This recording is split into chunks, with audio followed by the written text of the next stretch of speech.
Assalamualaikum warahmatullahi wabarakatuh. Perkenalkan saya Syarina Nuriana, NPM 193507449. Saya dari mata kuliah kewirausahaan, Prodi Hubungan Internasional, kelas karyawan K07.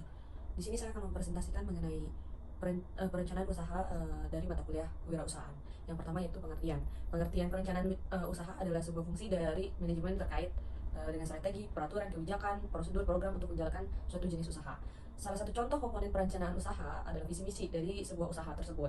Selain itu, masih ada juga tujuan usaha, strategi untuk mencapai tujuan dari usaha itu sendiri.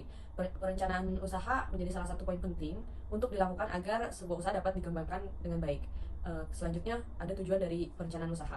Perencanaan usaha dilakukan dengan beberapa tujuan utama, yaitu yang pertama ada action plan, roadmap, dan materi penjualan. Yang pertama action plan sendiri itu adalah tujuan pertama dari perencanaan usaha dalam sebuah usaha sebagai rencana aksi, di mana aksi yang dimaksud lebih kepada problem solving atau langkah menemukan solusi. Dari setiap usaha akan selalu ada kendala yang saling berkaitan antara satu dengan lainnya. Maka dari itu perlunya rencana usaha untuk bisa memilih setiap bagian permasalahan agar dapat diklasifikasikan sehingga lebih mudah dipecahkan. Kemudian pengertian dari roadmap, yang salah satu tujuan perencanaan usaha adalah adanya perencanaan dalam sebuah usaha. Tujuannya agar fokus dari usaha tersebut tetap terjaga. Perencanaan menjadi roadmap yang menjaga operasional usaha tetap on track. Dengan demikian, tujuan dari usaha tersebut akan lebih mudah diwujudkan dan visi misi usaha dapat dipahami dan tersampaikan pada seluruh pihak yang dilibatkan. Yang terakhir mengenai tujuan, yaitu ada materi penjualan, yaitu tujuannya adanya perencanaan usaha selanjutnya. Ini materi penjualan sebagai pendukung aktivitas penjualan. Perencanaan yang matang dapat memberi efek yang signifikan kepada penjualan, yaitu penjualan yang baik dapat dijadikan gambaran akan prospek usaha tersebut di masa depan. Dari situ kita dapat meyakinkan investor mengenai seberapa potensialnya usaha yang kita jalankan. Kemudian ada komponen-komponen dalam perencanaan usaha. Yang pertama, deskripsi usaha. Komponen dari perencanaan usaha yang pertama yang menjadi penting dalam membangun sebuah bisnis adalah deskripsi usaha. Mengapa begitu? Deskripsi usaha ini penting karena menjelaskan kepada pihak terkait mengenai penjelasan bisnis yang ingin kita jalankan. Deskripsi usaha ini berfungsi untuk memberitahukan kepada semua pihak yang terkait mengenai ide-ide dan gagasan bisnis yang akan dijalankan ke depannya. Maka dari itu, dengan demikian mereka akan mengerti terkait informasi yang akan dijalankan, termasuk kepada para calon investor. Yang kedua yaitu melakukan riset pasar. Ini juga menjadi penting dari perencanaan usaha, melakukan riset pasar untuk produk atau jasa yang akan dipasarkan. Ini merupakan salah satu bagian penting dalam perencanaan usaha. Riset pasar ini dilakukan dengan segmentasi pasar untuk mengetahui selera dan target konsumen, sehingga membuat produk atau jasa yang ditawarkan bisa memiliki target konsumen yang jelas. Yang ketiga yaitu ada strategi marketing. Ini setelah melakukan riset dan segmentasi pasar, maka langkah selanjutnya adalah membuat sebuah strategi marketing. Strategi marketing juga ini meliputi segala hal tentang kelebihan dan kekurangan produk kompetitor. Strategi pemasaran akan lebih mudah dilakukan apabila kita telah melakukan riset dan segmentasi pasar, karena kita sudah mengetahui tentang target konsumen untuk produk atau jasa yang kita tawarkan. Seperti saat kita akan bertempur di medan perang, pastinya memerlukan strategi. Maka untuk memulai sebuah bisnis juga diperlukan strategi pemasaran yang baik dan dibuat sebaik mungkin agar produk atau jasa yang ditawarkan dapat diterima dengan baik oleh konsumen. Selanjutnya mengenai perencanaan usaha, ada rencana manajemen dan operasional. Manajemen operasional ini meliputi segala fokus operasional dalam bisnis, seperti yang pertama menentukan sistem produksi, penggunaan seluruh bahan bekas, menentukan tugas dan tanggung jawab pihak manajemen, penetapan prosedur kerja di setiap divisi perusahaan, dan penyusunan anggaran operasional perusahaan.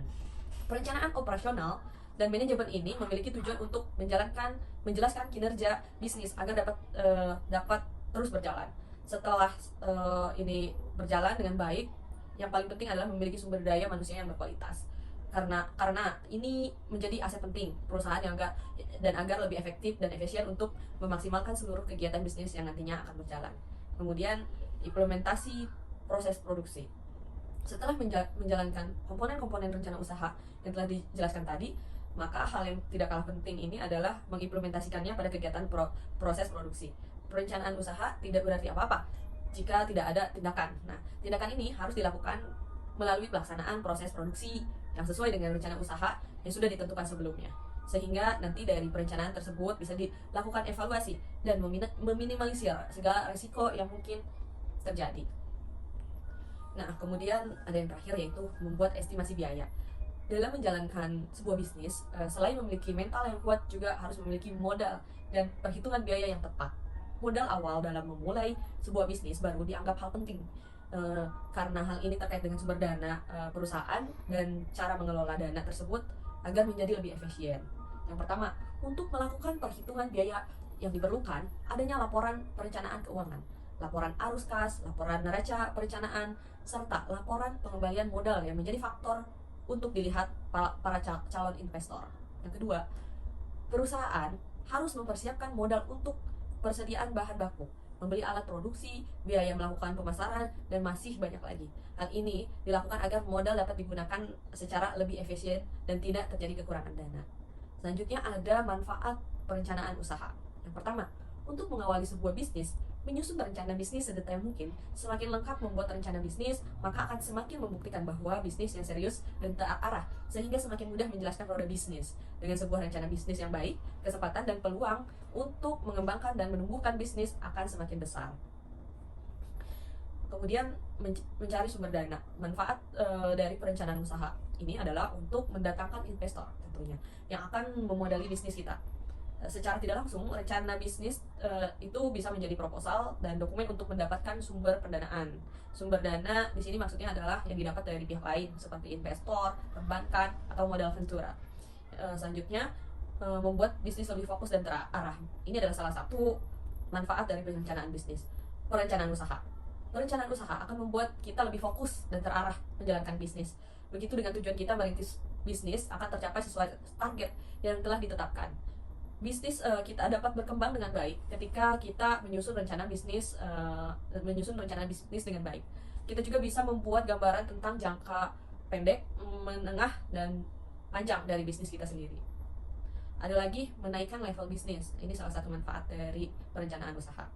Kegunaan dan manfaat dari rencana bisnis adalah adanya kesempatan untuk menaikkan level usaha kita ke tingkat yang lebih atas. Rencana usaha yang disusun dengan baik akan membawa gairah pelaku bisnis untuk menjalankan roda bisnis. Jika sudah ada semangat menggerakkan bisnis, maka bisnis kita berpeluang lebih besar untuk bisa tumbuh dan berkembang dengan cepat. Maka dari itu, jangan meremehkan dampak dari rencana usaha dan bersiap untuk menaikkan level dengan cepat. Sekian presentasi mengenai perencanaan usaha. Kurang lebihnya mohon maaf. Terima kasih. Assalamualaikum warahmatullahi wabarakatuh.